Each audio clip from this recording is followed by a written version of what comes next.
Hello everyone, and welcome to today's webinar with Dr. Mark DeWitt. My name is Amanda Fentiman. I am a Product Marketing Manager at STEMCELL Technologies, and I will be your moderator today. I'm pleased to welcome Dr. DeWitt, who will be giving his talk entitled CRISPR-Cas9 Editing of Hematopoietic Stem and Progenitor Cells. Mark DeWitt received his PhD in biophysics from the University of California, Berkeley. He joined the Innovative Genomics Institute in Dr. Jacob Korn's lab as a postdoctoral fellow in September 2014. His postdoctoral research, on which this webinar is based, was devoted to developing methods to correct the sickle mutation in HSPCs using CRISPR-Cas9. He is now a project manager for a CIRM-funded project to translate these protocols into future therapies for patients with sickle cell disease. Now, without further ado, I will pass the mic to Dr. DeWitt. Thanks, Amanda.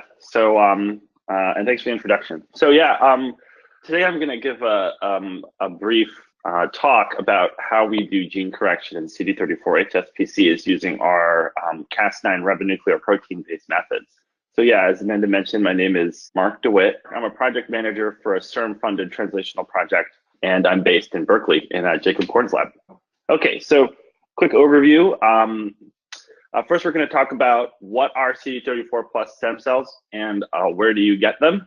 And then we're going to discuss how you choose and design your gene correction reagents with a focus on the Cas9 RNP-based method. And then we're going to share a couple slides showing proof of concept data in sickle cell disease. And then we're going to talk briefly about off-target effects, guide-seq bioinformatics and deep sequencing.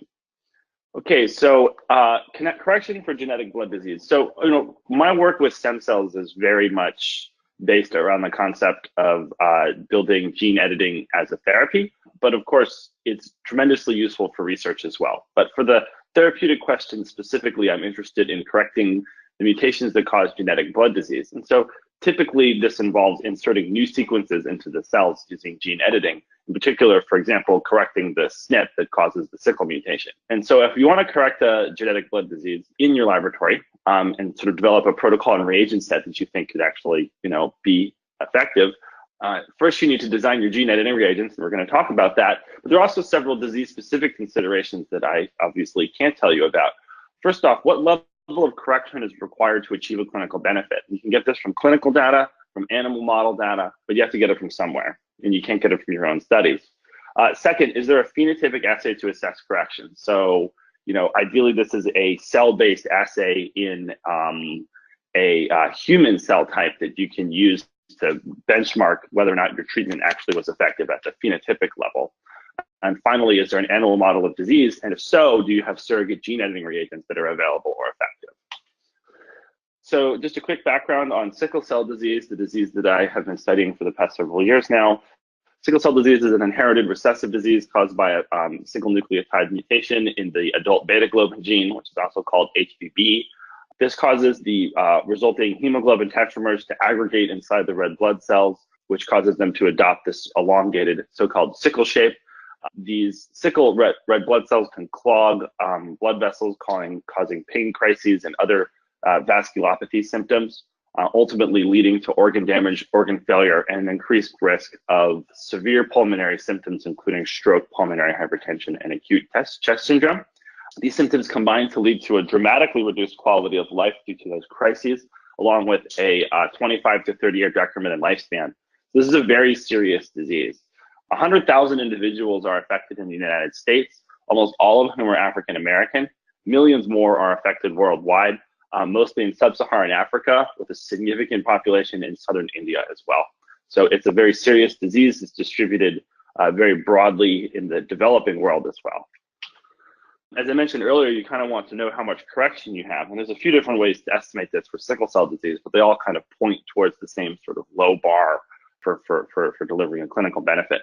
So for sickle cell disease, we can look at the sickle individuals that have been transplanted with healthy HSPC in such a way that they end up with only a minority of cells from the healthy donor. And so you can see here on the left, this is actually a study that was done by our clinical PI, Mark Walters. And if you look here on the left, you can see that this individual has only about 10% of their cells and marrow are from their donor, and that their sickle hemoglobin, which we call HbS, has declined from almost entirely sickle hemoglobin to only about 20 or 30% sickle hemoglobin. And that's important because individuals with less than 50% sickle hemoglobin generally are asymptomatic in the clinic. So in fact, this individual had an absence of clinical events. This tells you is that if you correct only 10% of the cells in this case, you can eliminate the clinical manifestations of the disease. So we believe that this and other transplant studies set a relatively low bar for the long-term engraftment of the corrected allele that you need to achieve to deliver a clinical benefit in sickle cell disease. Okay, so that's sickle cell disease. Let's talk about CD34 cells. This is a talk for stem cell technologies after all. So what are CD34 plus cells and what are stem cells? This is a very important distinction that is vital to how you do development in gene therapy. So stem cells, or HSCs, are self-renewing cells capable of long-term engraftment and repopulation. So all of our blood cells ultimately come from stem cells. And the way that we form terminally differentiated cells from stem cells is shown at the left through this long and complex path of expansion and differentiation that we call hematopoietic hierarchy. You can probably find it on STEMCELL's website in multiple places. Anyway, so the stem cells, or HSCs, are a tiny, tiny, tiny minority of all hematopoietic cells that are ultimately responsible for all hematopoiesis. This is in contrast to so-called stem and progenitor cells, which are marked by the surface mark, which are marked in humans by the surface marker CD34. These are a complex mixture of both those HSCs as well as multipotent and myeloid and lymphoid progenitors that we call CD34 plus HSPCs. So they're a complex mixture of which stem cells are only but a small part. In fact, it turns out that the HSCs are probably less than 1% of the entire CD34 population. This is important for the purposes of this talk because the CD34 plus stem and progenitor cells are essentially the raw material that you use to develop your manufacturing protocol for gene therapy or gene editing. But in the end, it's only the targeting of that tiny minority that is necessary to achieve a long-term benefit in the disease. So CD34 cells, they're the raw material, so it's a thing you can buy at a store. And so where can you get them? Well, one place is from bone marrow, which is kind of the most obvious place to look. But bone marrow CD34 cells are available. They're in limited quantity due to the ethical considerations of extracting bone marrow from healthy individuals. You can probably only get maybe 5 or 10 million cells at a time. So instead, most people use HSPCs from peripheral blood. Whole blood, it can be very difficult to find the cells, but if you use mobilization with either GCSF or plerixafor, from a typical apheresis, you can collect anywhere from 100 to 500 million cells per mobilization. And this is through injection of either the biologic GCSF or the drug molecule plerixafor, shown here on the right. And then just one note about whole blood versus mobilized blood. We obtained both as part of our sickle development project, and we found that the mobilized peripheral blood stem and progenitor cells had about 1 to 2% phenotypic self-renewing HSC, which are called LT-HSC, versus their non-self-renewing cousins called ST-HSC.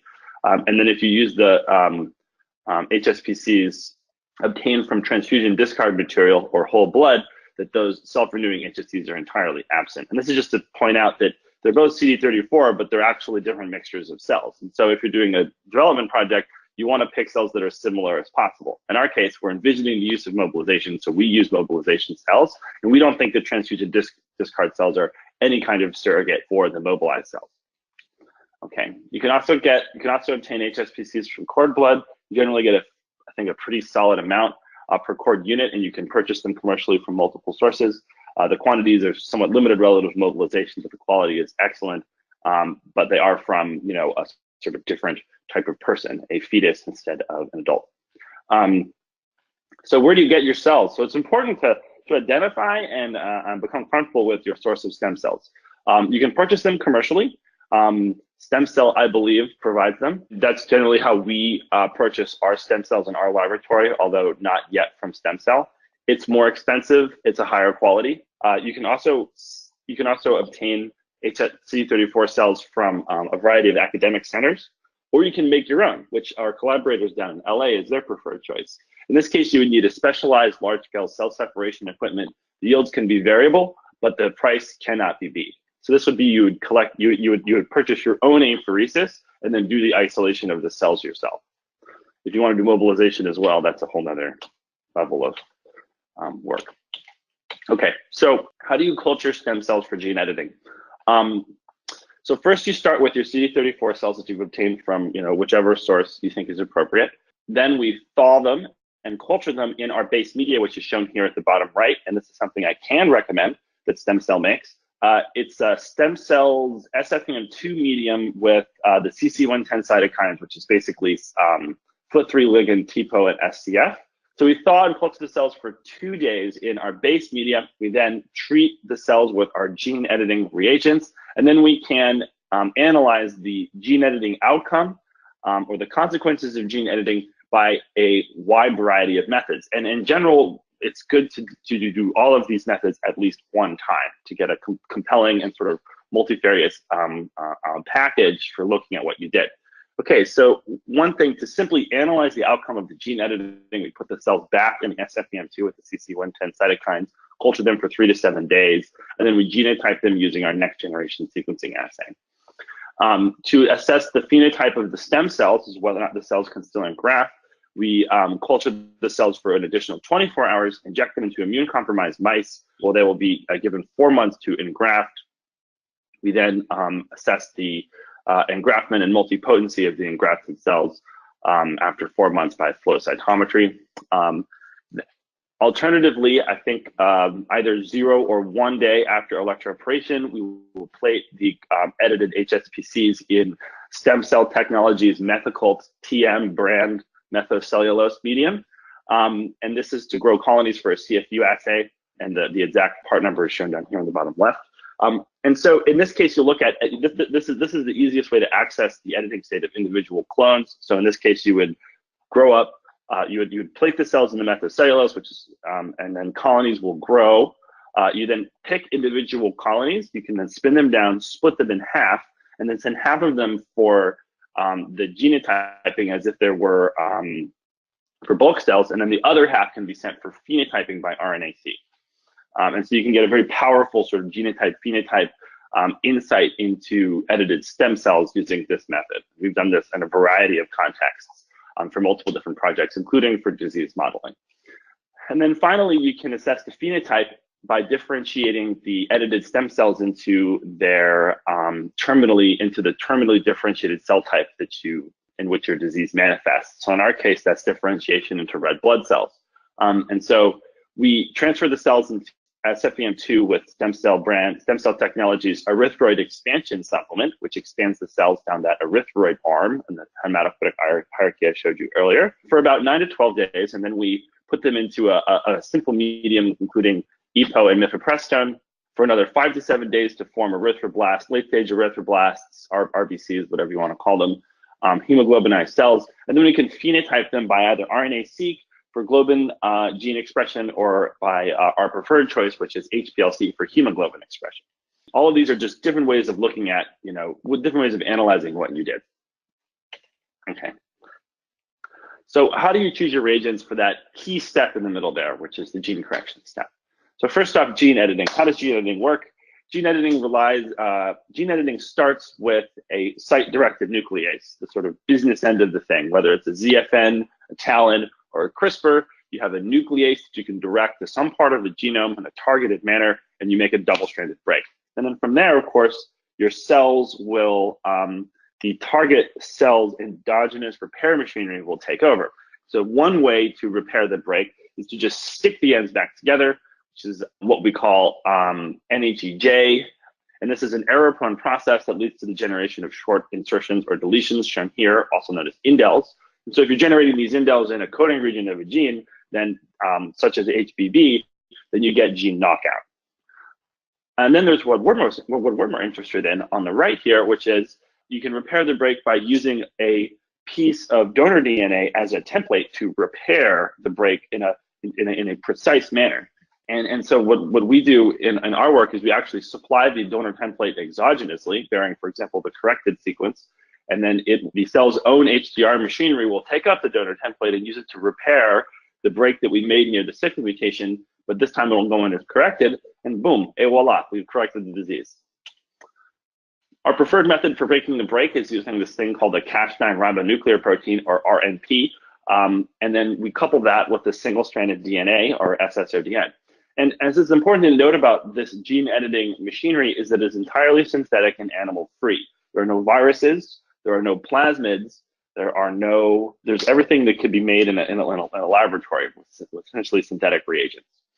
Okay, so we take purified recombinant Cas9, we mix it with a purified sgRNA in the past, and for our early work, we used RNAs made with in vitro transcription.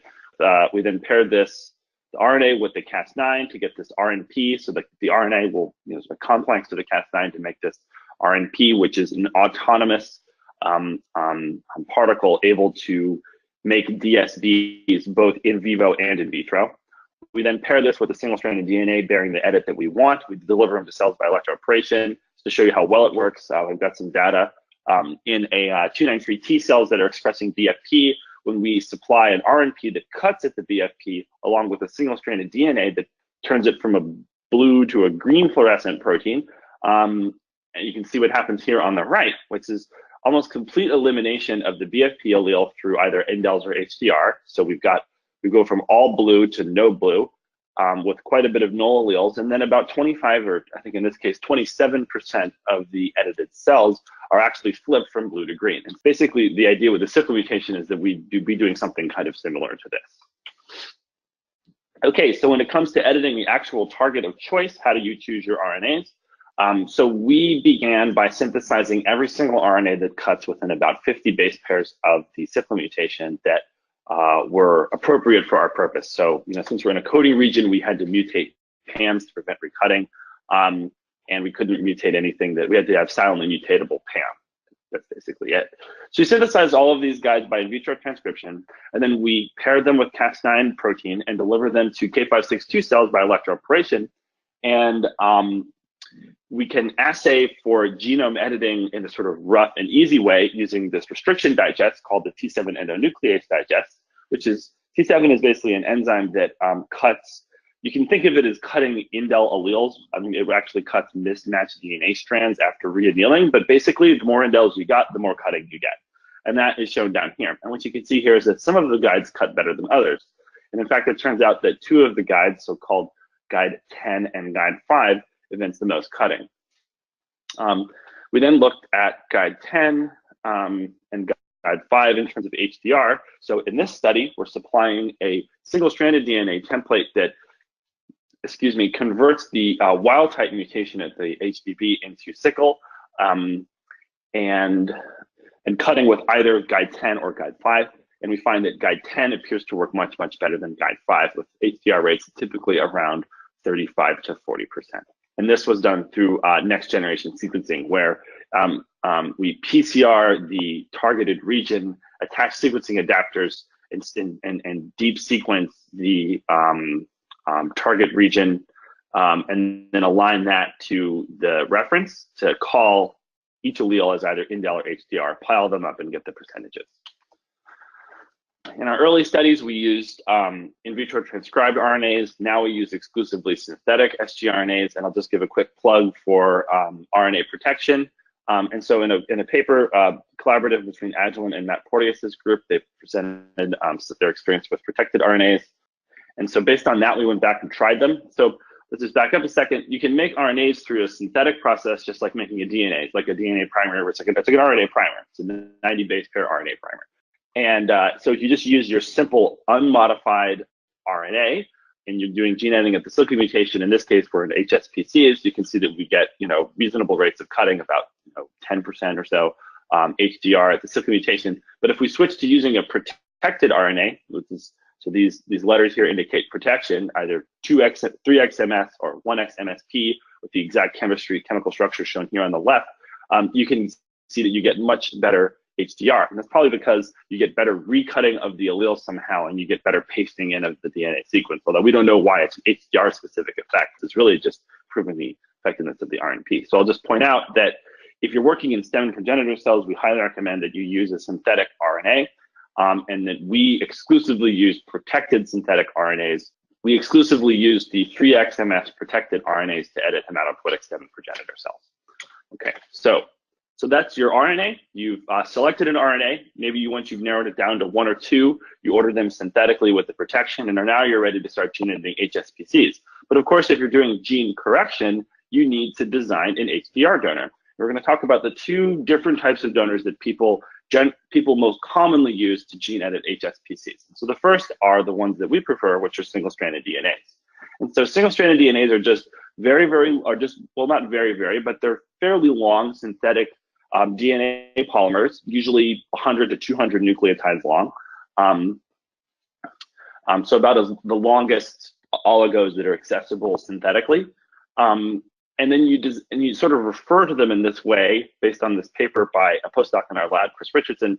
And you can imagine the single-stranded DNA donor as having 2 arms, one on either side of the cut site, and that these arms could be made different lengths. And based on the orientation of the edit you want to make relative to the cut site, you might want these arms to be more or less long. And so we refer to those arms as the homology arm and the annealing arm. And if you look at different orientations of HDR donor, you can see that the lengths of the 2 arms can lead to dramatically different gene editing outcomes. And this is shown here, some data from Chris's paper. This is editing that BFP transgene in 293 T cells. And you can see that you get dramatically different rates of HDR depending on what kind of donor you use. That's the main point there, just things can be different. Okay, and then we see the same thing with conversion of the cyclin mutation in K562 cells, except that if you look carefully at these numbers versus the shapes of these donors versus the shapes of these donors here on the right, you can see that the patterns are not exactly the same. And so the big point here is just that you can try different types of asymmetric DNA donors, and that you need to try a bunch of them. The more you test, the better. Don't just pick one that's like 100 on each side and call it good.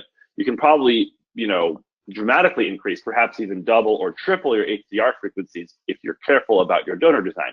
And because these things are about $100 a pop, you should be able to afford it.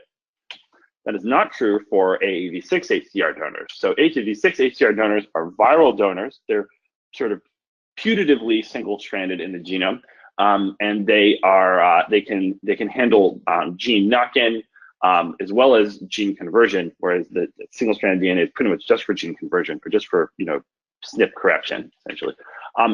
So AAV6 HDR donors are AAV6 is a virus that has a tropism for HSPCs. It's very small, and then you infect HSPCs as an extremely high MOI.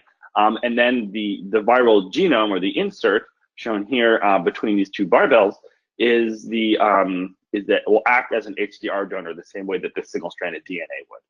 And so if you infect at between 1,000 and 3,000 MOI, and this is from the first, I think one of the first demonstrations of the use of AAVs as HDR donors in Paula Cannon's lab, she found about 10 to 20% knock-in of a GFP transgene into HSPCs. And then in some subsequent work a few years later by Matt Porteus's group looking at the HBB, they were able to get knock-in of about 40%. My understanding is that in some cases they get as high as 70 or 80%, and this using a much higher MOI. Now, the problem with using such a high MOI was highlighted in Matt's paper as well, where you can see that any of the samples that included the AAV had a dramatic decline in engraftment. So shown here on the left are mock-treated cells, and then shown here right next to them are cells treated with AAV. And you can see here, despite this sort of use of a log plot, that the engraftment goes from about 30% to about 3%. So a 10-fold decline in engraftment if you use that high MOI AAV6. So both of these donors are going to have their issues. One of them is that the AAVs may affect engraftment down the line, but in principle can deliver extremely high rates of HDR. Okay, so what about your Cas9s? So as I mentioned a few times now, we use the Cas9 protein mixed with an RNA, but other groups have used the Cas9 mRNA. And so this is some work using Cas9 mRNA to edit the cyclin mutation HSPCs from our collaborators at UCLA, the Don Cohn's group. So they both work the same way. You deliver the reagents by electroporation, but instead of using a Cas9 protein, you use an mRNA and allow the cell to express the protein. Now, in principle, you might be able to get a higher dosage of protein inside the cells this way, but in practice, we find that it doesn't, that they both work, essentially equally as well in most respects. Okay, so looking at HDR versus NHEJ when the RNA is used, you can see in this example that the HDR is about 15 to 20%. This is also using a viral donor. The NHEJ is lower. So the HDR rate is 20%, NHEJ is about 10%. So you're getting a favorable ratio of gene correction HDR over gene disruption NHEJ. Similarly, from that same work by Agilent and Hematopoietic, you can see here that the on synthetic RNAs, they found that use of the synthetic RNA was important for getting better overall total editing if the mRNA was used, but if the RNP was used, it wasn't quite as important. And that's shown here, where we're using unprotected RNA in our first studies, and we're still getting perfectly good gene editing at HPV. So the take home here is that the RNA is maybe overall does not deliver quite as much gene editing, but in some circumstances, it appears to be favorable for a higher HDR to NHEJ ratio. And so if you are really trying to minimize your NHEJ events, and we're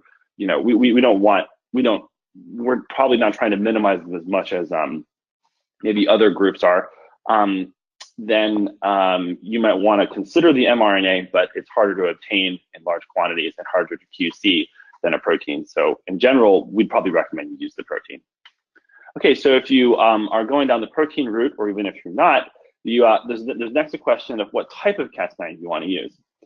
In this slide, we're looking at Cas9 variants that have high fidelity. So by high fidelity, I mean that they mostly just cut at the on-target site and don't cut at off-target sites. Really, the higher fidelity it is, the more it's just at the on-target site.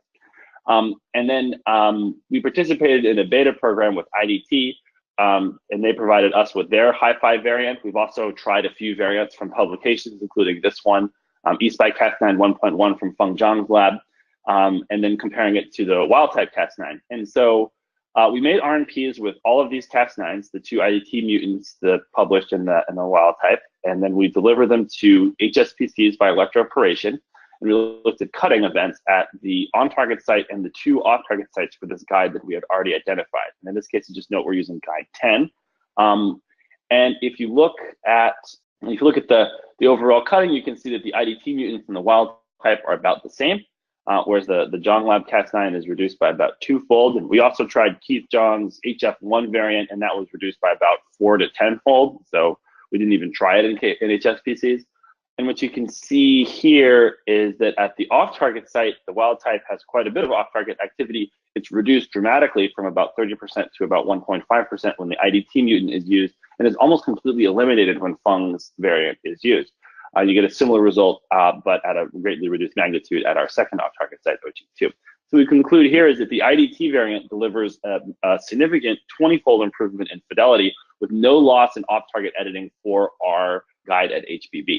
But your mileage may vary. It's important to try each variant at each target. And I know that's annoying, but we have found that there are some targets for which the IDT mutant is not as effective as wild type. Okay, so that's how you choose your reagents. You've identified a guide, a donor, Cas9 variant. You are ready to start correcting a disease. And so that's what happens when you bring all of these things together in sickle cell disease. And so in this study, we're taking HSPCs from an individual with sickle cell disease. We are correcting them using this RNP single-stranded DNA method. Yeah, okay, sorry, there's a slight mistake in the slide. So I don't think we plated these in methical. No, we did not. Okay, so it says up here we plated them in methical, but I think that's gonna be the next slide. Anyway, so we cultured them in bulk, and then we differentiated them into RBCs. So this is the same arm that I had shown you earlier. In this case, we got about 20% correction of the stem cells. We then produced a large quantity of erythroblasts, and then we looked at the hemoglobin expression using HPLC. What you can see here is that the untreated cells are expressed almost entirely sickle hemoglobin, whereas when we correct the cells, we see a large minority of corrected adult hemoglobin, HbA, along with fetal hemoglobin, HbF, and that is quantified down here. It goes from essentially entirely sickle to more of like a sickle trait-like phenotype. This is all just to say that our gene correction method can deliver real phenotypic benefits in vitro. Okay, so what about the phenotype of the stem cells, and as far as their engraftment is concerned? So looking at the stem cells, we extracted stem cells, implanted them into these immune-compromised mice, waited for 4 months, and then assessed the gene correction using next-generation sequencing. We did that. In this study, we got about 10% HDR at the cis mutation. The engraftment was pretty typical for these types of experiments, about 20 to 40% on average in blood or bone marrow. But then if we look at the gene editing outcomes, what we noticed is was somewhat concerning. So first off, we went from an HDR rate of about 10% to about 2%, so a 5-fold decline in gene editing outcome, whereas the indel alleles were essentially maintained as before. So the basic point of this study is that the gene editing in the stem cells is different from it is in the CD34 HSPCs. About 2% correction of cells that were derived from the stem cells when we injected them into the mice versus 10% of the overall CD34 population. Okay, so what about the individual cells? And so in this study from the original paper, we grew individual HSPCs in liquid culture that we'd sorted with FACS, but we now, of course, use CFU assays, methicult from erythroid CFUs in methicult for all of these assays. And so we found was that the number of cells that have one HDR allele, so this would be correction in the case of correction, the number of cells that have one HDR allele are greater than the number of alleles. And if you think about the way that alleles sort into cells, this kind of makes sense. Now, it wasn't as high as would be predicted by using the binomial theorem. It's still significantly higher. So in this case, if we get 40% correction of wild type, we were getting about 60% of cells that have at least one wild type allele. If it's 35% in indel, we have 40% of indel cells contain at least one indel allele. And then most importantly for HDR, so HDR is would be correction if we're correcting sickle cells. We're going from 20 to about 30%. So if we were getting 2%, we might get 4%, 10% might get 15%, and so on. Okay, so if we bring all of this together into a gene therapy using gene editing, how would this actually work? So an individual with sickle cell disease would come into the clinic. They would have their stem cells isolated using a plerixafor mobilization. We would then treat them using the gene correction reagents, the synthetic cocktail of reagents that would program the correction. This would then lead to we would then have a large batch of gene edited HSPCs that we would cryopreserve. And then we would infuse them back into the patient through a combined through busulfan conditioning, followed by infusion with a gene-edited product. Done, the manufacturing is actually quite simple because it only takes about 2 or 3 days and uses a synthetic reagent, so it's going to be much easier to QC this manufacturing than it might be for other processes. Okay, off-target analysis. I'm kind of low on time, so I think I'm going to only I'll just briefly touch on it, and then we'll just go straight to the end. So how do we deal with off-targets? So the first part of off-target evaluation is identifying your off-targets. Where are they? You cannot do it by whole genome sequencing, so you have to predict them somehow. And so we use a combination of guide-seq, which is an experimental technique, and bioinformatics search to identify off-targets, basically make long lists of possible off-targets. Then we take these long lists and we validate them by deep sequencing hundreds and hundreds and hundreds of PCRs in our target cell type. So how does guide-seq work? So these are examples of the, this is an example of guide-seq and CRISPR, which is a bioinformatics search algorithm. The way guide-seq works is that you deliver a double-stranded DNA to the cells. This is then captured into any breaks that you make, regardless of location. You can then use that integrated probe to make a sequencing library. And then CRISPR finds off targets by looking at this, I guess it's like a neural network or something, a whole bunch of different features and their relationships and weights collaborate to make a site more or less likely to be cut based on their training data sets. And so that allows CRISPR to score any site in the genome for its potential for off-target activity with your guide. Okay, so when we do guide-seq at HBB, we find that the probe integrates at 4 possible off-targets, that OT1 site that we had discussed earlier, as well as this other site that had 5,000 integration events, and that's the OT2 site that I also showed earlier, and then 2 additional sites. All of these sites were intergenic. Let's try it in HSPCs, but I'll skip that. So then we took all of the sites that had guide-seq integration, the 6 sites that I showed you there, plus sites that were likely to be spurious because they didn't have any match to the sgRNA, and we found that indeed they were spurious. And we sequenced all of these sites using PCR in both K562s and HSPCs that had been edited with our optimized guide.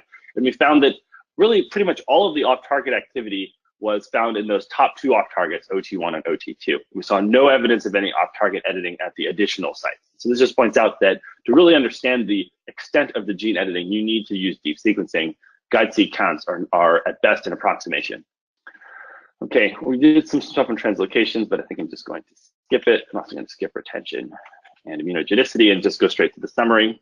So we just talked today mostly about how to obtain HSPCs for gene editing, how to obtain your gene editing reagents with our preferred cocktail shown here, how to use these reagents, all the different types of studies that one would want to do to validate your gene editing workflow, and then talk somewhat about our findings as far as off-target are concerned, namely that we see this massive reduction in off-target editing when we use this hi-fi Cas9. I showed you that result earlier. And we've since done a lot of additional work, including guide-seq and deep sequencing, to back that first result up. So I can say with real confidence that that's what we see now. And then finally, some stuff on Cas9 retention. It is retained, but I didn't have time to get into that. And that's about it. I wanted to thank everybody on the team, in particular the PIs, for this CIRM-funded translational project. Jacob Korn, David Martin, Mark Walters, and Don Cohn. This work is entirely supported by the California Institute for Regenerative Medicine, and is going on at these two schools as well as the University of California at Berkeley, where I work. Thank you. Thank you very much, Mark. That concludes the presentation segment of our webinar, and we'll now begin our Q&A session by addressing the written questions that have been submitted. So the first question that we have is around the culture. Have you tested, what kinds of culture wear do you do your the infection of the cells, or even just the post-editing expansion? Is it in static cultures, or have you done any continuous flow or bioreactor type cultures? Oh, the scale, the what do we do the culture in and what scale do we do it in? Most of the work in my lab is at small scale, so we just use your standard culture wear. For the large scale culture, I'm not exactly sure what they use, but I think my understanding is we're just going to be using whatever that the GMP facility has used in the past. So I'm afraid I don't really have an immediate answer to that question. Yeah, I know, that's good. There was a question about whether, so you edit the kind of that bulk heterogeneous CD34 population. Have you ever looked at, or would you consider sorting or further enriching that population for LT-HSCs? Yeah, you can do that. So what you can do is you can sort out the LT-HSCs using flow cytometry, just as we did in that, there's one panel where you showed that we did that. And you can genotype those cells, and we find that in general, the main take home is that we find in most cases that if you sort LT-HSCs and genotype them, that you see essentially the same gene editing outcome that you do in the bulk population. Whereas if you then transplant those same cells, either sorted or not sorted, you see a different outcome. So I think I've got some real questions as to whether or not simply sorting LT-HSCs is really the way is going to be able to allow you to circumvent a mouse study. And I basically think you can't. You have to do a mouse study, and you have to do the kind of things I showed in that slide earlier. All right, great. Let's see, what's the efficiency of the RNP DNA donor delivery compared to transient transfection with a Cas9 sgRNA plasmid? We find that the overall, we haven't done plasmid and HSPCs. My guess is that they wouldn't tolerate it. It would just simply be too toxic if you're editing stem cells. I think for what was I going to say? Cell lines, 293s, K562s. People report pretty good rates of editing, maybe 80–90% with the plasmid as well as with the RNP. But the RNP will also let you edit things like stem cells and other primary cells that the plasmids would not work very well. And we have an electroporator, so we just don't really do much with plasmid. So, but I would expect that in most cases it's equal to or higher than plasmid infection. Do you find, kind of along those lines, do you have any comments about viability in edited cells versus non-edited controls? That's a great question. So viability is a major point of discussion when you're editing this, and I don't know if I have any viability data in here. So I'll just say that in our earlier studies, so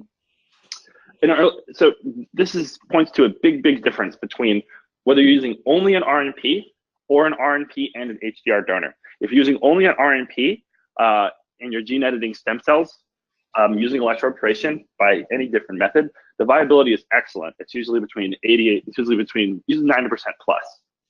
It's almost as if the cells hadn't been touched at all. So the RNP alone is not very toxic to stem cells.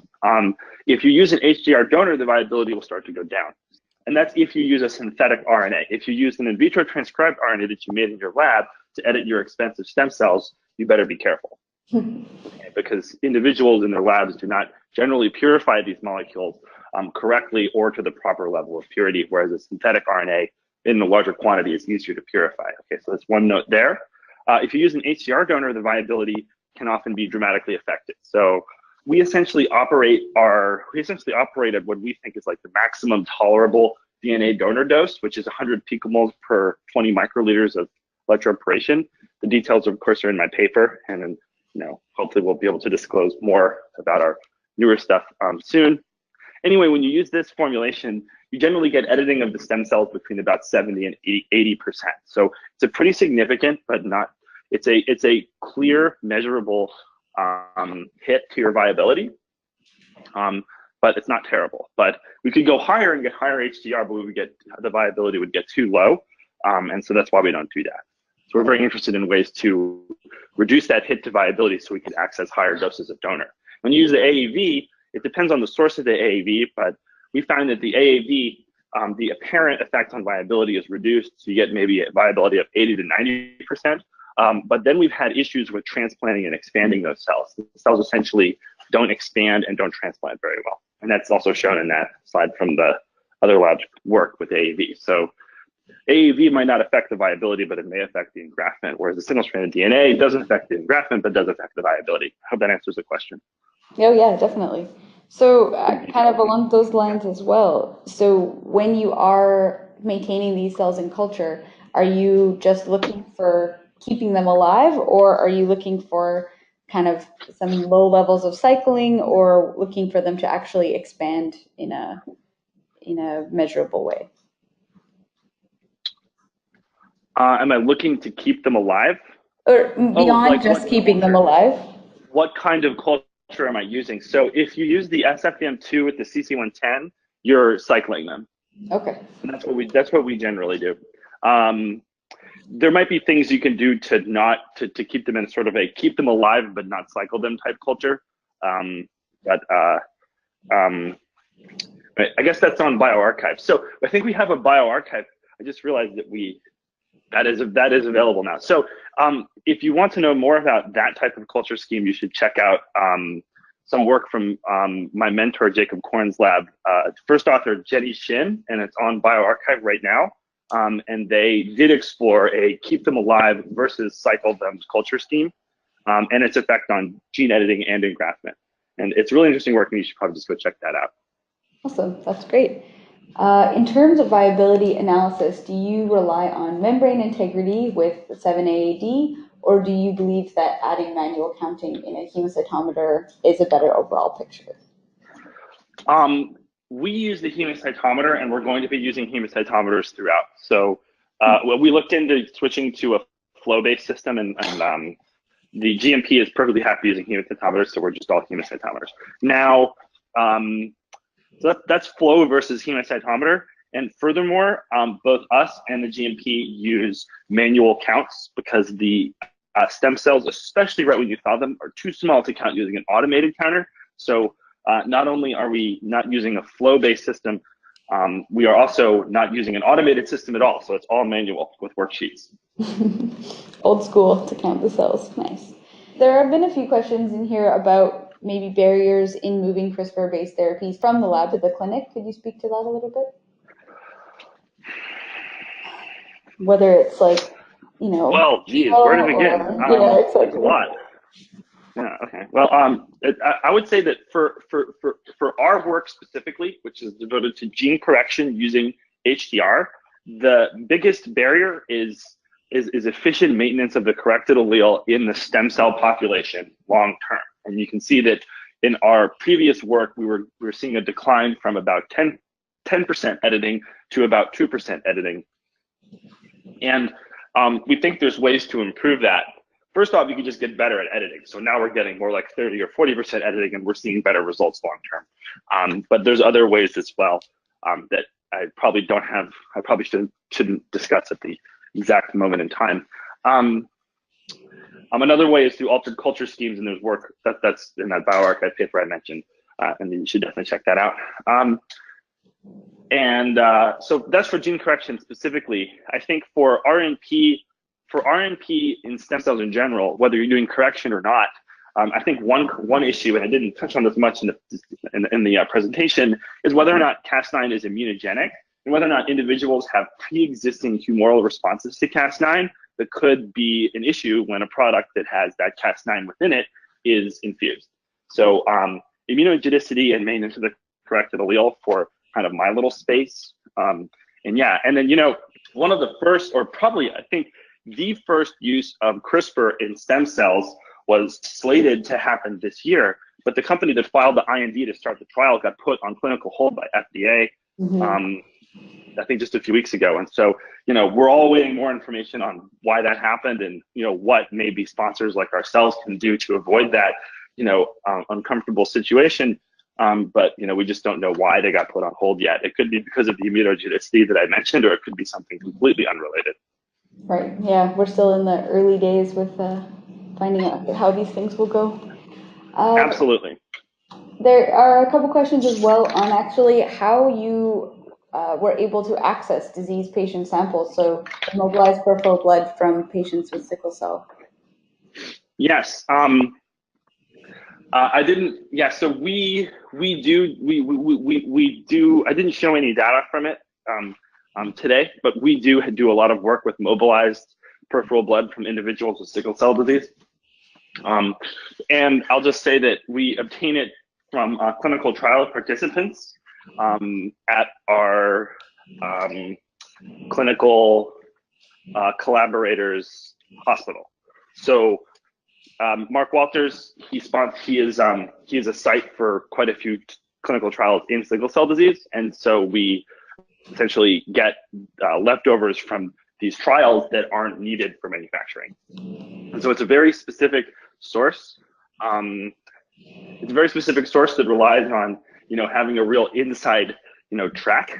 And I think that something that, especially for sickle cell disease, would really be a big game changer is that if we could set up a central repository for these cells, and I know that there's a movement afoot to do that through NHLBI, but until that happens, it's going to be tough to do development without these, specific types of relationships. Mm-hmm. What do you think about BCL11A knockout work to increase fetal hemoglobin levels as a method to treat people with sickle? So that's an alternative way to do it. It relies on knockout of this transcription factor called BCL11A. And in the case of the CRISPR Therapeutics product that they're just moving to the clinic right now, and a Sangamo product that's about to enter the clinic this year, they actually don't knock out BCL11A directly because that won't work. It turns out you have to knock out an enhancer of BCL11A that acts only in erythroid lineage. So you're doing you're knocking out a thing that selectively knocks out a thing that turns on a type of hemoglobin that's beneficial for sickle cell disease. And so it's a different approach. I think we'll see which one ends up being better in the long run. Ours has more moving parts on the technical level, whereas the BCL11A approach has fewer parts on a technical level, but has more moving parts on the sort of biological level because it's so indirect. I guess we'll have to just kind of see. Right. There's a question about indel mutations. So when you're basically modifying and potentially correcting that mutation in someone with sickle cell, are you worried about the potential of just null alleles that are actually causing thalassemias? Yeah, that is a concern. I think that beta thalassemia is characterized by a severe anemia, which is to say that individuals with beta thal have a profoundly ineffective erythropoiesis. And a similar effect is seen in sickle cell disease. And so I think the point that I'm trying to make here is that the corrected cells, the cells that express the corrected allele, should have a major proliferative advantage, both in the bone marrow and in circulation, compared to thalassemia cells. And so even if you're creating a significant minority of thalassemia alleles and a minority of thalassemia cells, so null cells, those cells should be selected against pretty strongly, both in the marrow and in circulation, compared to the healthy cells. So, based on that, and that's how we get, observations like that donor chimerism plot that I showed you earlier. So most people estimate between 3 and 20% cellular correction is required to cure the disease. And that's a similar result, that's the best result for sickle cell disease. It's a similar result for thalassemia for the exact same reason, about 10 to 20% in most of the studies that I've seen. And so we're hoping that we can get maintenance of more than 10% of corrected cells long-term, and then basically consider that a success. Because those cells that 10% minority in the marrow will expand and beat out the null thalassemia cells, as well as the sickle cells, to end up representing the majority of circulating RBC. Cool. So have you done single cell sorting to select for edited clones? Not in this project. I mean, I think for manufacturing, that's just complicated. Mm-hmm. And then the other issue is that if you're not targeting the stem cells, you're not targeting the stem cells. So you could hurt your engraftment if you do that. Right. So this is just to say that, so the reason that you don't want to do this for clinical manufacturing is because when you sort for HDR, you're sorting a different type of cell out of your population. That type of cell may or may not engraft as well as a typical 34 cell. So you would have concerns that these cell types would not engraft or reconstitute or something. For example, if the editing had a myeloid bias, you might not get lymphoid reconstitution in time. You might get a slower lymphoid reconstitution or a slower myeloid reconstitution when you transplant the cells. This is all just to say that different type of cells, and we can't create a different type of cell during manufacturing. Otherwise, we then have to go back and figure out what these cells are. So that's why we don't do it for clinical manufacturing. You can do it for research, and we do it, and I would recommend doing it because working with impure mixtures of cells for research is not, great. And so what we do, so for HSPCs, we don't do sorting. What we do rely on very heavily for getting genotype-phenotype relationships that are nice, clean, and pure is we plate them in methical, and we take CFUs, look at their phenotype by RNA-seq or some other method. You could do qPCR as well. And then their genotype. So we have a paper coming out. I have a paper on bioRxiv right now where we kind of do this for a putative silencer of fetal hemoglobin. It didn't really work out, but you can kind of see how we do it in that paper. Awesome. It's important to get that kind of interaction. And working with impure mixtures of cells is not recommended for research. Right. Yes. Emphasize that. Your reviewers will come back to you for sure. One question, you kind of touched on it earlier, is some of the intricacies of working with HSCs or stem and progenitor cells.